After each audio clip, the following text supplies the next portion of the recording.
Okay, here we go. Offensive energies. Cording, okay? And this is also courtesy of three-dimensional therapy. Thank you very much. A cord is an energetic connection between two people, okay? These are pretty common. Finding a cord like this can indicate an imbalance, or finding this indicates an imbalanced or a negative cord. It's normal to have positive, good cords, right? For example, a mother, when they cut that umbilical cord, that physical umbilical cord between a mother and her baby, are they cutting that spiritual umbilical?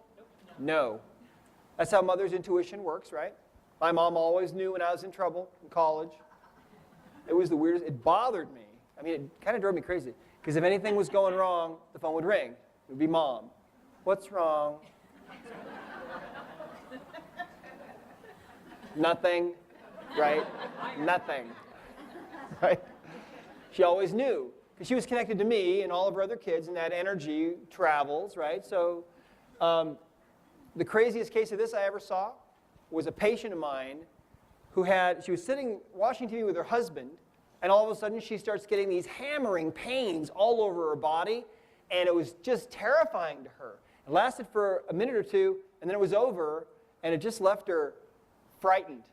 And 2 days later, she gets a message from her son, who at that very moment was being beaten by the Philippine police. He's in the Philippines.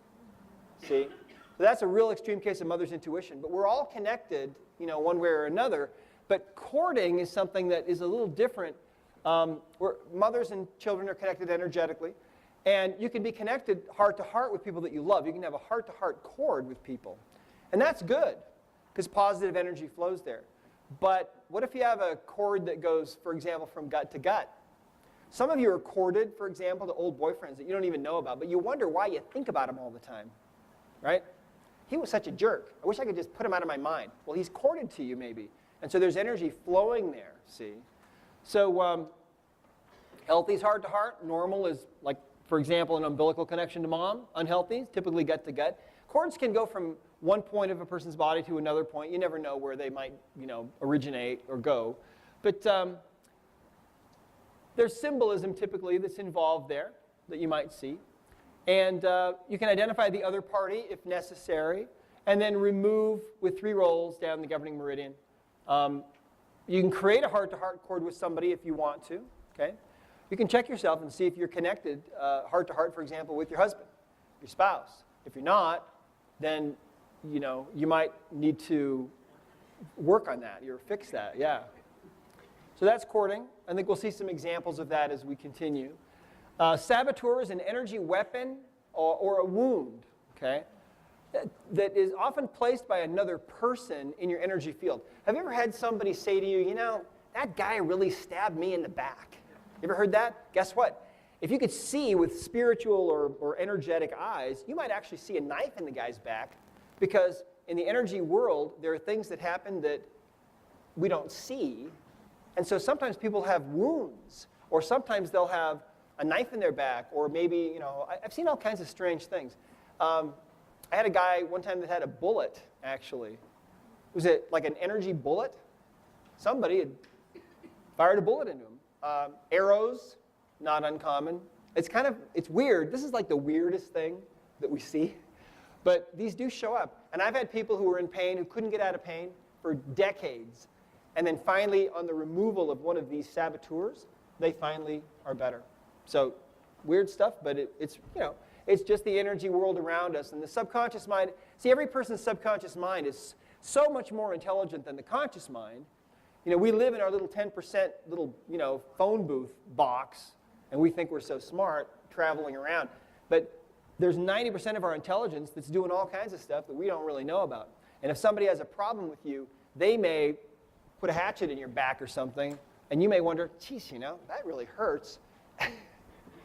And then you need to get it removed. So, and sometimes it's just a wound, okay? Sometimes it's just a wound that needs to be healed. So anyway, these can create emotional difficulties if they affect an organ or a gland. They can cause pain and irritation of tissues. Commonly, they're knives, hooks. I've seen people with chains wrapped around their legs, for example. I've seen people with a noose around their neck. I had a lady one time that had neck pain. It's because of a noose around her neck. I've seen people who had trouble speaking, and it was because I had a guy one time that had a wire, like a garrote, around his neck that some guy had put on there. And it sounds really strange, but this is, it is what it is, right?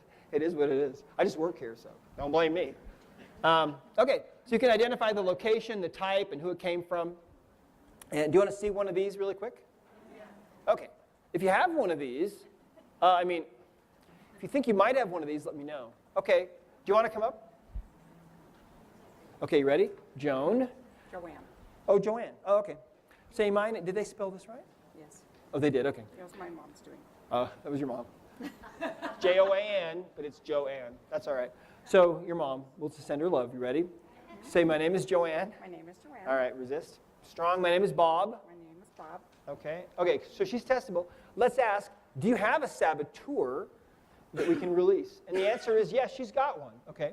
So, so typically what I'll do first is ask where it is, but oftentimes these will cause some kind of physical discomfort. So do you have anything physical going on? Any physical? Okay, where at? Right in the middle of my back. Right in the middle of your back? Where at? Like right there? Okay. So she's got, pain right here. And on a 0 to 10 scale, how much pain are you in right now at the moment? Maybe a 5. Maybe a 5? It's about a 5. So that's significant and constant. How long have you had it? Years. Years. Well, let's see what happens. So, I think I know what it's from. okay. So is that where your saboteur is where your pain is? Yeah, so there we go. So do we need to know more about this saboteur? That's a good question. And the answer is what? Yeah, we need to know more. Okay, so what is this? Is it, I usually ask if it's metal, okay? Is it metal of some kind, okay? Is it a knife of some kind? It actually is a knife. Do we need to know more about this? Actually, now we don't, see? So, but you think you know what it's about? My brother threw a broomstick at me when I was young and hit me square in the back. And I kind of thought that's what it's from. Oh, okay. Well, it could be from that. Let's ask, is that what this is from? Is that what it's from? Actually, that's what I'm getting, too. So that's fine. Here we go. You ready? Let's get rid of it. Face that way. So what's it take to get rid of one of these? 3 rolls. Yeah, 3 rolls. Your intention is what matters, right? And the intention here is to get rid of that thing and to heal that wound that's there, right? So here we go.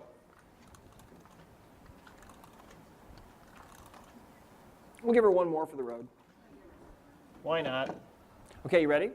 So now let's ask this question, okay? Do you still have a saboteur there in that area of your back? Is it still there? No. Okay. So is there still an energetic wound there in that area? No. Okay. So it was about a 5 before. I want you to just walk back and forth a little bit, okay? And let's just kind of let that sort of, move your spine a little and let's let that settle in a little bit. And let's see how that feels now. How's it feel now? Better. Much better. Much better? So 0 to 10 scale, how does it feel? Probably a 1.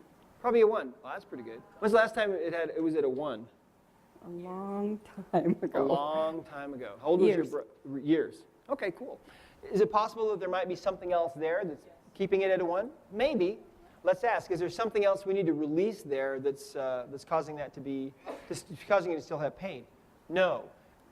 So probably that's going to take care of that. But you see how this can work? I mean, you can have pain that can last for decades, and it's from something that you'd never maybe imagine unless you come to this weird body code course taught by this crazy doctor, right? Thanks. All right. All right, cool. Let's look at post-hypnotic suggestions. The energy of a negative statement, okay, that is placed into the mind by dark entities. Now, we're going to talk about entities, okay? These typically are put into the subconscious by repetitive music, or not by repetitive music, but let me explain to you how this happens. There's a book called Power versus Force, okay, by Dr. David Hawkins. And that was really the seed that germinated into this, because he talks about this. He talks about the predominant music of the day since about the 60s, okay, has the effect of desynchronizing the cerebral hemispheres, okay? And what it does is it puts the mind kind of into a sort of an open hypnotic trance. And in that state, statements can be placed into the subconscious mind, and they will stay there, all right? Now, this kind of music is often present in video games, sometimes movies, things like that. It isn't just music, but that's where most of these come from. Okay, a lot of the music is bad, and unfortunately, you can test yourself for music. You can take a CD, for example, and just hold it, and your body will sway forward or backward. It knows what's in there. You know, it's a really good idea to test your music, because you might be listening to music that actually might be doing this to you. Now, here's what can happen, okay? Your mind absorbs these suggestions from entities. You see, there are spirits, really, all around us. We've seen quite a few of them today. Well, Leilani saw them anyway. But we've had quite a few here today and yesterday. And there are all kinds of spirits all around. And negative ones are drawn to you if you are thinking low thoughts, low vibrations, for example. If you're feeling really down, you'll tend to attract these entities to you. Certain kinds of music also will attract them to you. And then they will whisper things into your mind. Like, you know, some of the things we typically see with these are things like, there is no God. I will kill myself, right? My parents hate me. Things like that. These result in depression, suicidal tendencies, and so on. And that's what Dr. Hawkins says in Power versus Force. He says, if you listen to enough of this stuff, eventually you end up battling suicidal tendencies and depression all the rest of your life. Okay? And eventually you can actually become inverted. Okay? You can identify these and release these with 3 rolls down the governing meridian. But I want to tell you about, here's inversion right here. Hold on. So inversion is a dangerous state that is caused by post-hypnotic suggestions. And what happens is if you, and Hawkins talks about this, okay, that eventually what happens is your world kind of turns upside down. And inverted people will test strong for evil and weak for good. Okay? Yeah. They'll test weak for their own name, for example, and strong for my name is Satan. That'll make your hair stand up, right? Now, usually, if you just remove all the post-hypnotic suggestions, it will absolutely undo this. And they will flip right back and not be inverted anymore, see? Now, the ancients understood. In ancient Greece, for example, music that had a repetitive sort of a beat was forbidden. Isn't that interesting? Because in Greece, yeah. And because apparently they understood, you know. So there's a lot about music that we don't understand, but and show you? Oh yeah, okay. Sure. If you think that if you have some post-hypnotics, come on down. Well, let's see. Okay, yeah, you want to come up? Hmm? Yeah. Now, a lot of people have these, but let's take a look here. Let's find out what your name is. Renee. Renee, okay. Renee, say my name is Renee. My name is Renee. Okay, and she's nice and strong. My name is Bob. My name is Bob. Okay, good. So she's testable. So let's ask, do you have a post-hypnotic suggestion that we can release now? What do we get? Yes, you do. Now listen, one of our boys, okay, had this situation where he actually became inverted. We found 10 post-hypnotic suggestions with him. And I mean, it was obvious that he was inverted. He was just, you know, just dark and, you know, wasn't normal. He wasn't himself at all. And so we found 10 of these, and those were some of the ones we found. There is no God, I will kill myself, etc. And we cleared all those out, and he went to bed. Next day, he woke up, it's a completely different person. Completely different. So it can be really powerful. So you have one. So let's ask, can we figure out the wording to this? Okay, so now, you don't always know. Sometimes you need to just rely on intuition. You can pray and ask for some guidance, and it'll generally come to you. Do you have any idea what this might be? This one? No, I was more thinking about my son, because he does this game playing. Mm-hmm. And then I tested myself, and I got it, but I have no idea. Oh, okay. So you were actually checking your son. Well, you've got one, too. Yeah. Well, let's figure out yours, okay? Yeah. So here's how you can figure one out if you have no idea what it is, okay? But typically there's something like that. There's something negative, kind of like a despair anchor, but it's a different thing. It's a post-hypnotic suggestion. So does it start with like I, or I am, or nobody? It's nobody. There's the first word, nobody. What do you think the rest of that might be? Any idea? Nobody loves me. Nobody likes me. Nobody cares. Nobody cares. Nobody cares. Nobody cares what? Nobody cares about me. Nobody cares for. Nobody cares for. Nobody cares for. Nobody cares for me. Nobody cares for me. Is that what it is? So we can test that, see? If she makes this statement, she'll test strong. Watch this. Nobody cares for me. Nobody cares for me. Okay? And you see how strong it is. It's like a rock. See that? Whoa. Why? Because it's congruent in her mind, in her subconscious. Her subconscious says, yes, that's absolutely true. Now, consciously, she may not even feel that way at all. Does that matter? No, because that's just the little, phone booth you live in, right? You ready? Yeah, she's surprised. But somewhere along the line, she got this. Okay, and that's true. We need to know more about this post-hypnotic suggestion. And what do we get? No. So we can release it. Face that way. Okay, 3 rolls down the governing meridian. We'll release this. One more, right? Just for fun. Okay, you ready? Now, let's have her make that same statement. What was it? Nobody cares for me. Okay, say that. Nobody cares for me. Okay, and what do we get? Now that's no longer there. Okay, so now, just for fun here, wait, don't go away. Let's see where it came from, right? Okay, how did that get in there? Okay, was that placed into your mind, okay, or your energy body, that post-hypnotic suggestion, nobody cares for me? Where'd that come from? Did that come from your own thoughts? Did it come from your own thoughts? Did you create it? No. Was it placed in your subconscious by an entity, some kind of entity, like a rock, okay? Very strong. Okay, awesome. I just wanted to check that, because we're going to talk about those soon, right?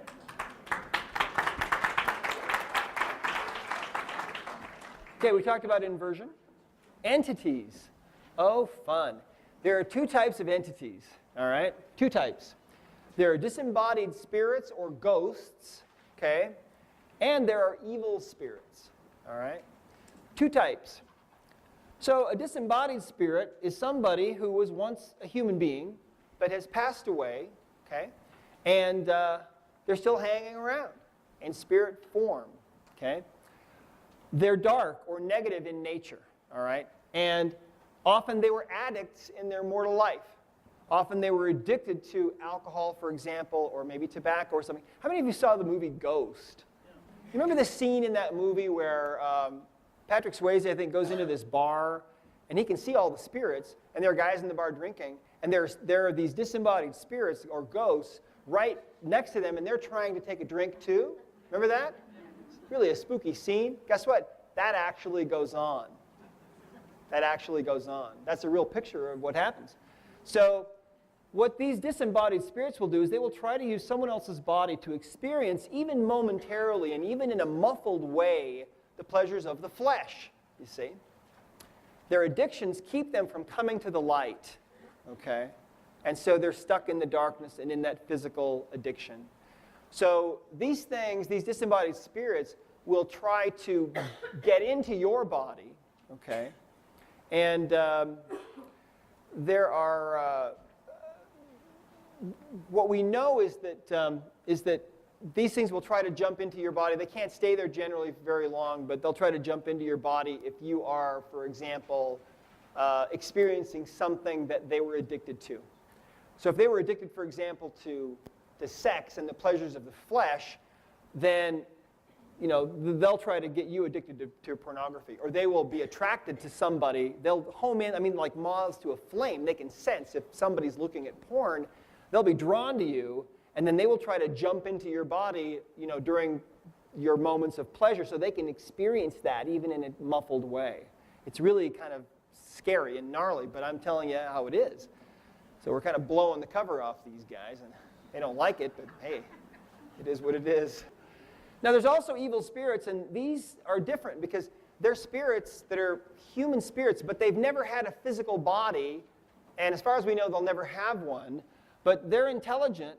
The thing is, though, they've never really experienced what it's like to be in a body. So they don't understand the pleasures of the flesh. They don't understand addictions. They get their kicks by trying to control you and get you to do evil, and they try to distance you from the light. Does that make sense? That's what they try to do. So they're truly miserable, very low vibrations, encourage bad choices and feelings. They want to destroy us. They will create saboteurs. In fact, a lot of saboteurs that you'll see, like the one we saw today, I think. Wasn't that from no, that was from your brother, I guess. By the way, if you find a saboteur and you trace it back to who it came from, just keep it to yourself, because they don't know they did it to you anyway, right? And if you go to them and you say, well, sometimes they do, I guess, but usually not. Anyway, these things tend to attack us when we're about to make a breakthrough. Have you ever noticed, if you're about to make some kind of breakthrough in your life, bad things start happening? You ever had that happen? Or it's like there's opposition, see? Yeah, opposition will happen. A lot of you probably had opposition to getting here. Anybody? Yeah, look at all the hands, right. Oh man, let me tell you what, I know about opposition. I know all about it. In fact, well, these things are especially attracted to us when we are negative, surrounded with low vibrations. Let me tell you some stories that'll maybe curl your hair real quick. My great-grandfather told a story. He was with some guys hunting. This is back, in the late 1800s. He was in Oregon, and he got lost. And he was lost for 56 hours in the forest, in forest thicker than he'd ever imagined could even exist in his life. And he was beset upon by these different spirits. And there were two that were evil, and they were just dressed like, men would have dressed back then, with hats and outfits of the day. And when he wanted to go in a certain direction, they would stand in his path and actually try to make him veer a different way. When he would build a fire at night to try to keep himself warm, they would come and beat that fire out with clubs. Yeah. Finally, he was able to get out of the forest because there was a good spirit who came who kind of battled with them and pushed them out of the way, and he was able to go where he wanted to go and finally got out of the forest. Okay? Let me tell you another story.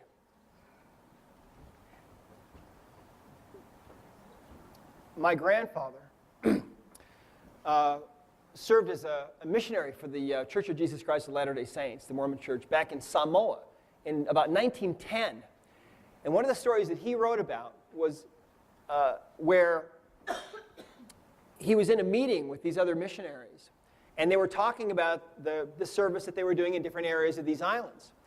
And this one young man got up, and he was standing right in front of a window. There was a window right behind him.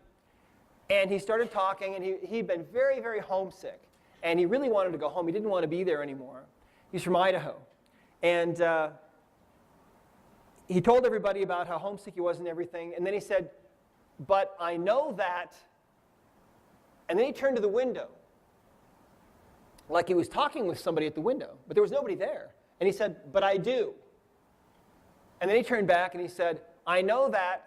And at that moment, that entity that was outside challenging his words came through the window and grabbed onto him and threw him to the floor and started choking him until he turned black in the face. And they immediately, the rest of them got up and commanded this entity to leave, right, in the name of Jesus Christ, and it left. And the first words out of his mouth were, I know that God lives. That's what he was trying to say. And that entity was trying to stop that, you see. Well, so a while later, and this is a scary experience for these young guys, 19, 20 years old, right? So later that night, my grandfather was sleeping, and they would sleep with on a mat on the floor with netting hanging down to keep the bugs away. And the same young man that had been assaulted by this entity came to my grandfather and woke him up. And he said he felt that same evil spirit. And my grandfather immediately sensed it. It was there. You can sense this evil. And so he got up immediately and commanded it to leave, and it left. Well, so then the next day, he's working, doing some paperwork, trying to write some letters home, I guess. And all of a sudden, this same spirit kind of came over him. And so he laid down on the concrete, on this concrete floor, and a little while later, his this other missionary came in and asked him if he was okay, and he just told him to get out. Just get out. Right? He's laying there on the floor. And so eventually he got up and was sitting at his desk again, but this same spirit was, attached to him. And so two of the men who were in charge of all these missionaries came by and checked. They were checking, and they said hello to him and didn't really stay long. And then they left, and they got a couple miles away, and one of them said, "There's something wrong with Elder Nelson." And so they came back, and he was still sitting there in that same spot. And this evil was stuck to him. And they cast it out, and it was gone, and they never had any more trouble with it. Now, let me tell you what happened to me. I had an even crazier experience than that. I was in Italy, okay? I served in Italy from 1977 to 1979, which dates me, of course, but don't do any math, okay? But I served as a missionary, same church in Italy, right? And one day, my companion and I were in a little grocery store, and we heard somebody speaking English. We were living in Parma, where they make Parmesan cheese, right? And so we heard somebody speaking English. We were really excited. Someone speaking English, and it's not us. And we went around the aisle, and it was this young couple.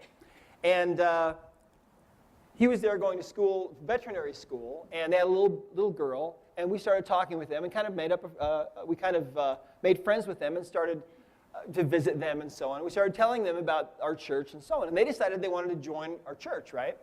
So that was great. We had one more. Back then, there were 8 lessons that the missionaries would teach, and we had taught 7 lessons. We had one more to teach.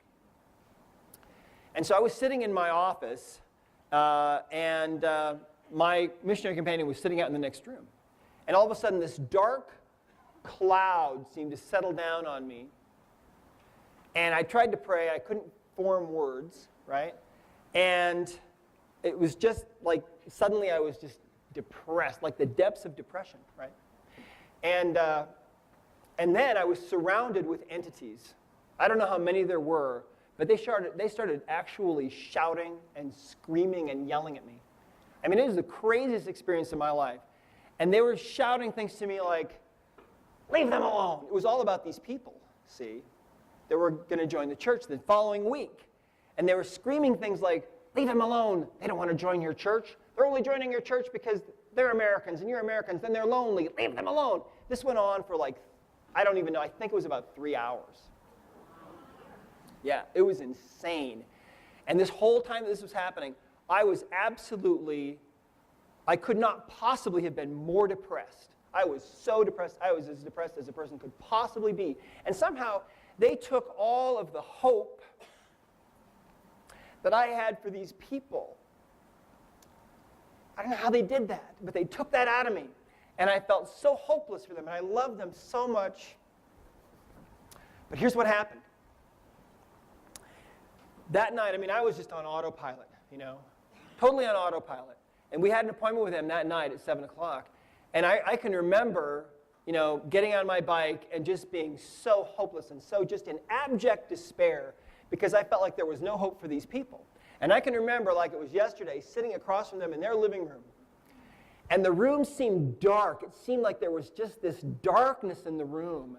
And I felt it was all I could do to stop myself from just breaking down and weeping because I felt so hopeless for them. But training kicks in sometimes, right? And I had this lesson memorized that I was supposed to teach. And this lesson, was the official title of it was Our Relationship with Jesus Christ. And something really amazing happened. So I started teaching, right? And the first time I mentioned the name Jesus Christ, it was like somebody had taken a dimmer switch and turned up the brightness in the room a bit. So I kept going. And the second time I mentioned his name, Jesus Christ, it was like somebody had taken a dimmer switch again and turned up the brightness in the room again. And the third time that I mentioned that name, Jesus Christ, that sacred name, suddenly all the darkness was gone instantly from the room, and instead that room just filled with the Spirit of God, and we all just sat there grinning at each other, and joy just filled our hearts. It was amazing.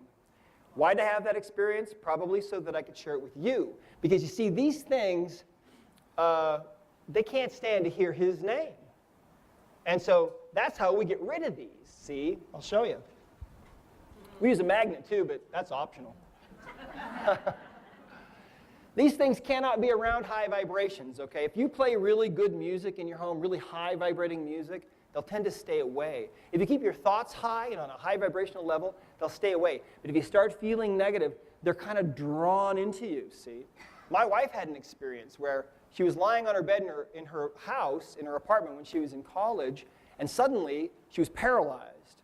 She felt like she couldn't move. She couldn't move at all. And she heard this rushing noise like the house was on fire. And she was terrified because she thought the house was on fire and was burning down. And then she actually heard a voice that spoke to her that said, "No kidding, we want your soul." Scary, right? But she prayed. Is that true? Absolutely true, 100%. Yeah. But she prayed and asked God for help, and they left. So they can't stand light, you see. They're beings of darkness. So you can ask to identify and release these entities. You ask, are there entities near you?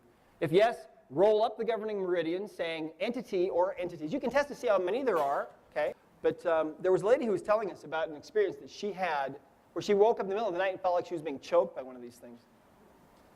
Just had an experience where I woke up early, or woke up during the night.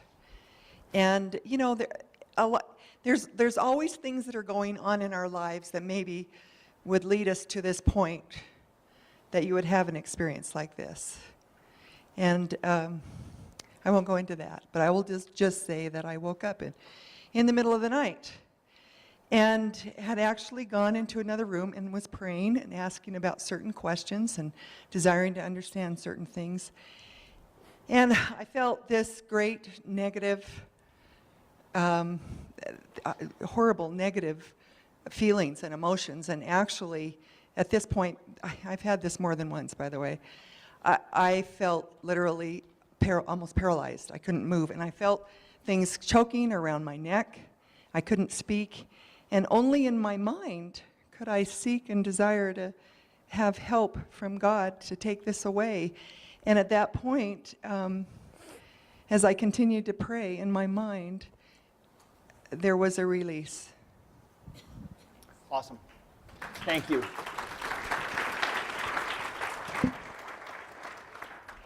So anyway, okay, there you go. So you can test and see how many there are. It's not unusual to have 5 or 6 of these, or 9 all of a sudden maybe that might be stuck to you, or 10, or sometimes even more, okay? And so here's what we do. We just roll up the governing meridian.